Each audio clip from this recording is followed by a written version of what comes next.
大家好，歡迎嚟到小熊貓說故事嘅頻道。我哋今日嘅故事係媽媽的肚子越來越大啊！你哋估下點解媽媽個肚子會越嚟越大？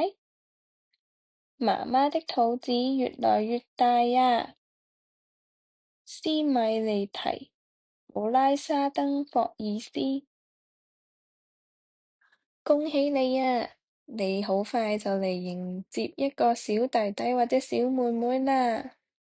即係話你好快就會成為大哥哥或者大姐姐啦。呢一個小寶寶將會成為你嘅新嘅玩伴，而你都會成為小寶寶生命中非常重要嘅一個人，因為喺佢哋成長嘅過程入邊，需要一位小老師喺隔籬教佢哋好多好多嘢，而嗰位小老師就係你啦。聽到咁重要嘅消息之後，你一定會有好多感受㗎喇，好開心，好好奇，好心急。呢一個係一個美好嘅消息，記得好好慶祝啊！你可能會有啲憂慮，好快你就要同一個新生嘅寶寶分享你嘅屋企人、玩具同埋居所。如果你擔心生活會從此永遠改變，咁你就啱啦。生活就唔再一樣啦，佢會變得更加精彩。你將會有更多嘅樂趣、更多嘅擁抱同更加多嘅愛。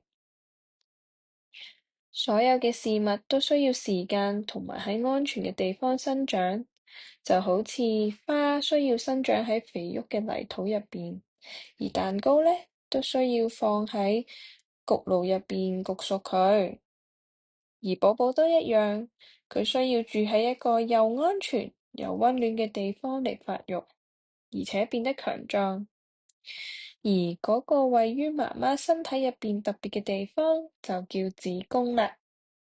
我哋將寶寶留喺子宮入邊嘅9個月稱為懷孕期。喺子宮入邊，寶寶會獲得養分同埋受到保護，變得越嚟越大，直到佢準備好就會出嚟同你見面㗎啦。我哋一齊嚟認識下懷孕期間嘅寶寶會點樣成長啦。第1個月，寶寶呢細到好似粒沙咁樣。寶寶而家真係好細好細㗎咋。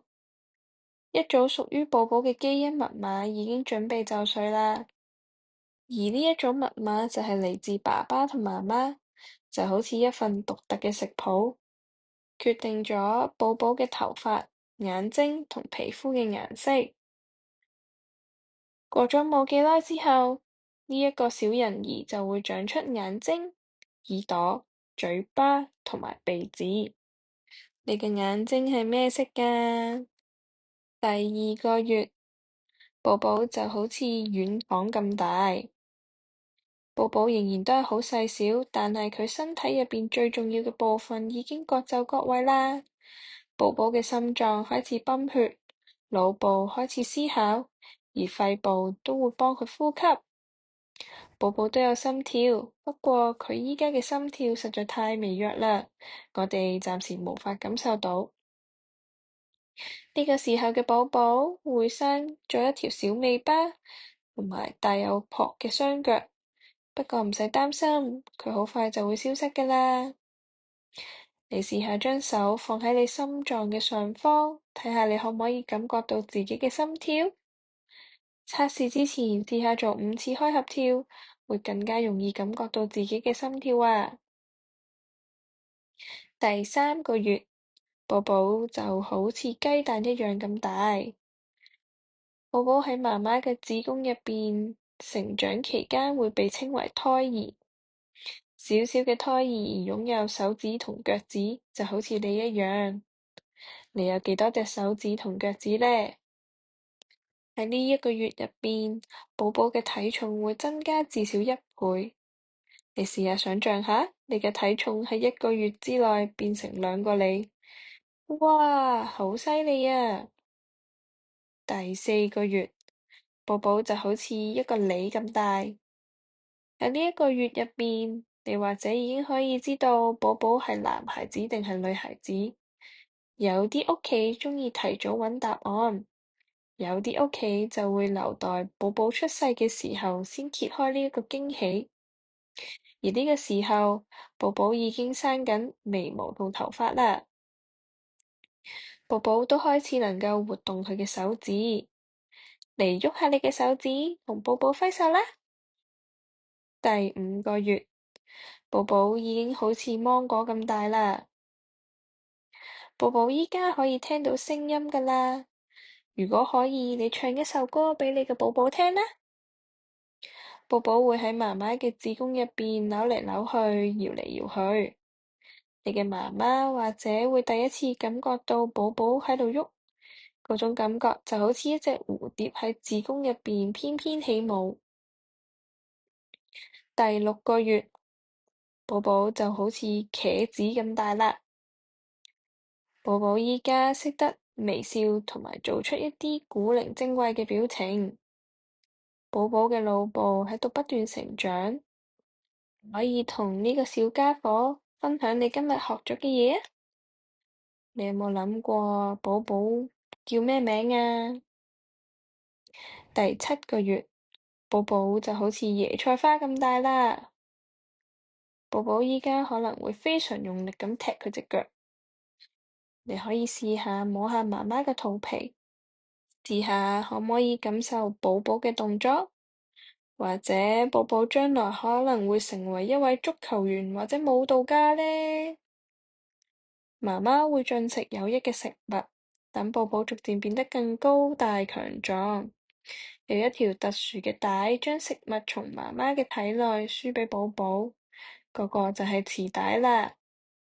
呢個時候，寶寶都慢慢咁生出細小嘅眼睫毛啦。第8個月，寶寶已經好似足球咁大啦。寶寶依家可能喺媽媽個子宮入邊倒轉身，做緊準備出世嘅姿勢。你可唔可以想象下自己倒立一整日呢？寶寶都會瞓覺同發夢，就好似你一樣。無論係日頭定係夜晚，寶寶都會喺唔同嘅時間瞓覺同埋清醒。你估下呢一刻寶寶喺度做緊咩？第9個月，哇！寶寶已經好似西瓜咁大啦，寶寶變得好大好大呀！你試諗下，成日都帶住一個又大又重嘅西瓜喺身上邊，係會幾咁吃力呢？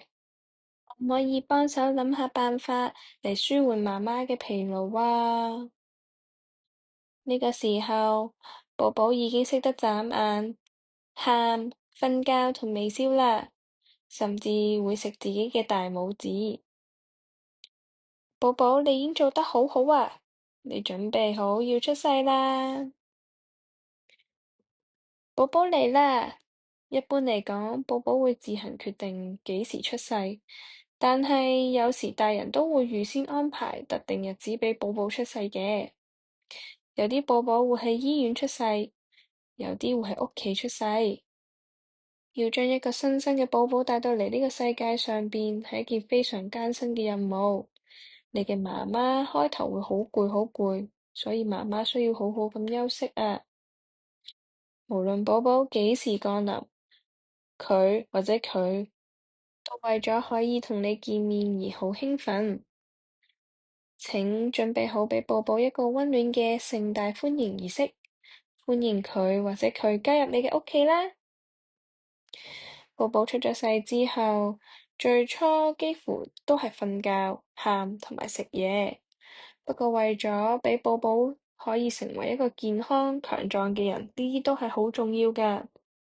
你嘅爸爸媽媽為咗照顧寶寶，或者唔可以好似平時咁再同你玩，但係唔代表佢哋唔想同你玩。不如試下趁爸爸媽媽餵寶寶嘅時候，畀啲圖書佢哋睇下，或者展示一下你嘅作品。你日常嘅生活或者會同以往有啲唔同，不過有一件事係永遠唔會改變嘅，就係你嘅屋企人仍然都係愛你嘅。你或者有好多好多想幫照顧寶寶嘅好主意，你嘅屋企人一定會樂意聆聽你嘅提議。但係你做任何事之前，記得要問下佢哋啊。寶寶鍾意聽你講嘢、唱歌同埋扮鬼臉，寶寶最鍾意笑啦。唔好唔記得畀寶寶多啲抱抱同親吻。你最重要嘅任務就係好好享受認識寶寶嘅過程，因為呢個可愛又活潑嘅寶寶唔係一個普通嘅寶寶，佢係你獨一無二嘅弟弟或者妹妹啊！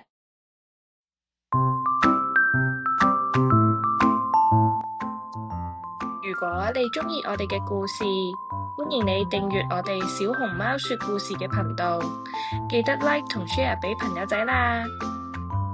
我哋嚟緊會出更多廣東話同英文嘅故事，下次見！